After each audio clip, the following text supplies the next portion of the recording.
Very pleased to be joined now by one of the best wrestlers in Canada. He is Gino DePauli's favorite wrestler, for whatever that means to you. He is the Canadian Crusher, AJ Sanchez. AJ, thanks for doing this today. How are you?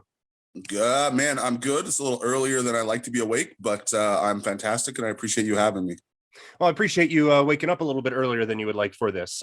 So I guess for people unfamiliar, who is AJ Sanchez? Deep intellectual Oh, questions at 10 in the morning.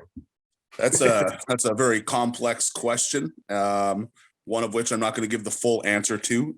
But in short, the AJ Sanchez, the Canadian Crusher, is a loudmouth, mouthy professional wrestler of just about 20 years, and a loud, brash, and will take any opportunity to take a shortcut if need be. That kind of boisterous personality that comes with confidence. I'm assuming like that there you have to feel a certain way to be able to talk that much. Where does that come from for you? So my family is involved in like the DJ industry. So, weddings and all that kind of stuff. So I think just at a young age, because I do remember, being shy and timid at certain points when I was younger. But I think just at a young age, I was thrust into being in front of audiences and crowds and just having to speak and having to do those things. I think that probably stems a lot from that and getting comfortable at a young age. Now, with your in-ring style, obviously there is a level of physicality to it, but there's also like there's the moonsaults and there's the high flying stuff that you wouldn't necessarily expect. I guess, has that always been a type of wrestling that's interests you, and where did that style or kind of mix of styles, I guess, come from? You know what? I was always trying to find something to do to set me apart and make me different. And that's kind of where it came. When I started doing it, I was much smaller at the time, so I'm pretty glad that given all the mass that has been put on, I'm still able to. Well, I shouldn't say I'm grateful that I can still do it, because most of the time I tend to miss that moonsault every time I try. So maybe not so grateful, because it's starting to take its toll.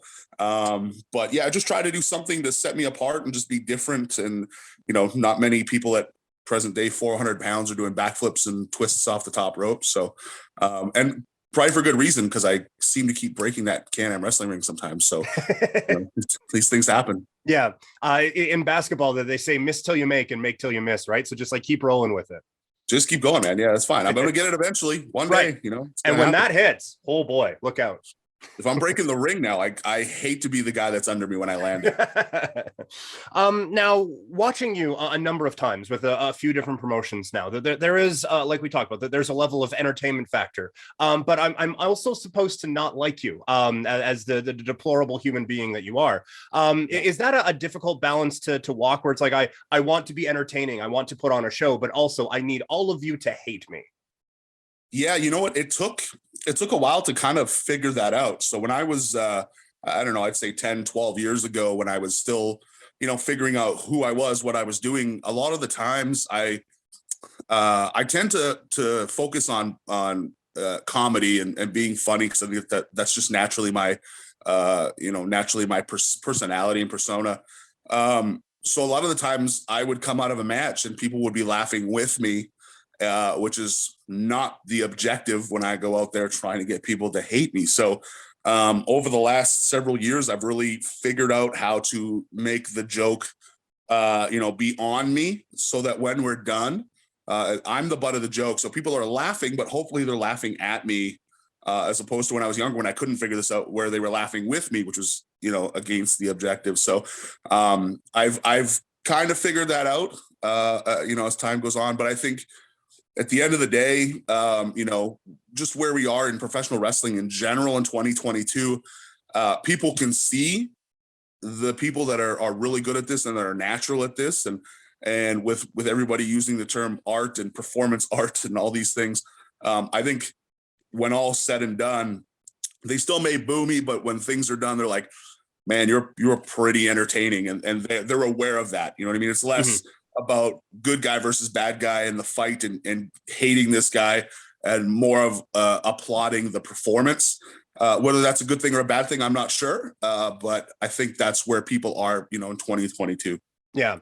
Is that something you think would change? Because like it does kind of feel like the toothpaste is out of the tube with that, where it's now like I don't need to throw like a roll of quarters at you or anything like that because I hate you so much. I'm just there kind of for the entertainment. Do you think that's kind of here to stay now? Yes and no, because I don't think it's like that with every audience. If you Okay. want to throw anything at me, rolls of loonies would be much more appreciated. But That's fair. I don't. Yeah, I don't think it's not every audience, because there's different places you go. I've been to different parts of the country and different parts of North America where, nah, man, they still fully buy into what you're doing and believe in what you're doing, and want to suspend their disbelief and be a part of that show. Mhm. But I think just the business is so exposed, and has been for some time now, that people are applauding the performance almost as if it's a theater or something like that, as opposed to coming there and getting mad at the bad guys and throwing those quarters or whatnot, and cheering the good guys. But that still exists. Don't get me wrong. Right. But I think there's just more people are exposed to how this works, and are just there to be a part of the performance. I don't want to kind of belabor the point too much, but there are a few times where a lot of your interactions are with people in the crowd. Is that something when you're coming out, it's like, oh, I've got you tonight? Like, do you kind of like scout as you're going along, or is there just kind of oh, you've reacted this way, I'm going over to you now? Yeah, so I was taught when I was younger to always watch the shows, watch the other matches, and just pick apart and make points of certain things to remember and to do. So I go out of my way to watch every show as much as I can, and yeah. So by doing that, I realize, okay, this side's reacting. I realize, oh, there's pretty girls on that side, or oh, there's this over there. Or in Medicine Hat, Dwayne Soper's kid, he's yelling a lot, and I'll try and go in another direction. I mean, things like that. So, yeah, you kind of pick apart and look and watch as the night progresses, and Mhm. make notes for yourself. Now, you mentioned a couple of times you've been doing this for a minute now. 20 years it's a time, man. That would put you in the veteran category. Is that a like locker room vet? Is that a role you take seriously? Because at the back alley, the way it's set up, your guys' locker room is like right in line with where I would go to the bathroom, and I'll see guys talking with you all the time. And at the merch table, there's people kind of with a piece of your ear chatting as well. Maybe it's just circumstantial, and I'm just seeing all the times, but it seems like someone's always asking you about something. Is that a role you kind of take pride in? So we joke in Winnipeg that once you've hit like the 3-year mark, you've hit veteran status. And so I like to think that I've been here for about 17 years now. But no, you know what? I'd like to say that people like me, and they're just having conversation with me about everyday things. But I don't know if that's fully the case sometimes. So no, I'm kidding. But yeah, you know what? I think at this stage of the game, people realize that I've been around a little bit. I've had the opportunity to dabble my feet in traveling a little bit. I've had the opportunity, thanks to wonderful promoters and people putting me in these positions, to work with literally any big name that's ever come through Manitoba, which is a lot. I've had the opportunity to work with those guys and learn. Not to mention being on tours that lasted 38 days long across Canada. You just get a level of experience that you just can't find when you wrestle once a month, in your own home territory or whatnot. Time in the business doesn't necessarily, equate to veteran status, so to speak. I'm going to look at a guy that's traveled and worked with and, just been in the trenches, so to speak. I mean, I've driven 30 plus hours to New York just to miss a show, or, you know what I mean? Or to make $10 driving to Boston, you know what I mean? Like things like that. So I think guys are starting to look to me in that aspect, but I also like picking apart matches. I like looking and just seeing things that I see and trying to help and try to give back and things like that. Because there were guys that did that for me as well. So if I'm able to do so, if I'm able to help any which way I can, yeah, I'm all for it. And that goes the other way around. I love when guys are watching my stuff and giving me pointers on things to do. It's just, we're trying to get as good as we can be at this level. And I think that's the goal. Who were some of those vets for you? I know, again, we're asking you to be a whole lot nicer than you generally are here, but who were some of those vets that kind of helped you along the way?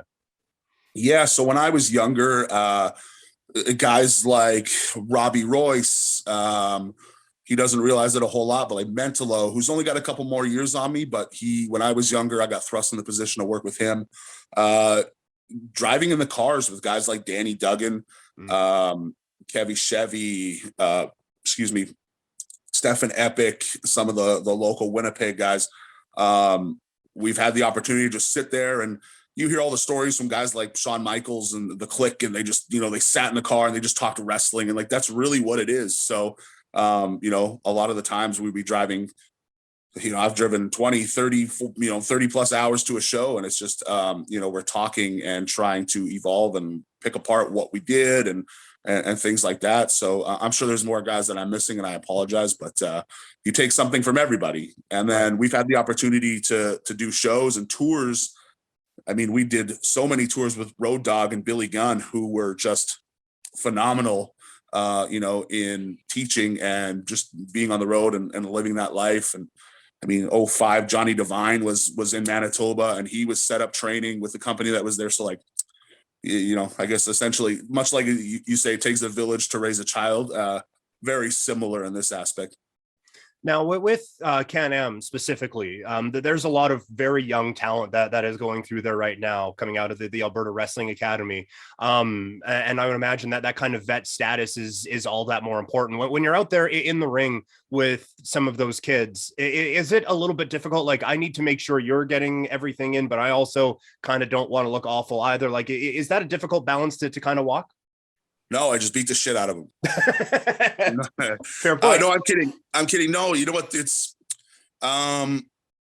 you're always taught, like, if you're good, you'll be able to get something good out of something else, somebody else. So I like being thrust into those positions where I'm able to teach and to lead and give whatever little bit of advice that I have, and bestow that on those kids there. They've got such a great thing going at the Alberta Wrestling Academy. I cannot say enough good. They've got a great facility, a gym right built into the building, like everything. They've got a cafe, the CanAm Cafe. Like, things are so good there. I wish I had that here in Winnipeg. Unfortunately, we're not that lucky. But no, I like working with the young kids. But at the same, in the same token, I like working with the guys like Josh Alexander and Mentolo and the more experienced guys on the crew. There's guys like Steve Rivers, Steve Wild. There's so much experience on that crew. I like working with those guys because I hope that they're going to challenge me and give me something different to do, just so I personally, for my own sake, don't feel stale. Makes it worth it with working with all those guys, even though you have to deal with Mark the Shark DiCarlo every time, hey? Oh, don't get me started. I've got some stories. I can only imagine. Working around the country and around the continent, the way that you brought that up before. Talking with Sydney Steele and Sean Martins earlier this week, and we kind of talked about like different places having different styles, and it's not necessarily something I've thought of in 2022, but is that something you're aware of? Like, okay, I'm in Winnipeg tonight, I need to work X way, and I'm in Ajax, Ontario, I need to do this, and now I'm in Airdrie, I need to do it this way. Is that kind of something you keep in the back of your mind of, okay, I'm in this place, so I need to do this thing?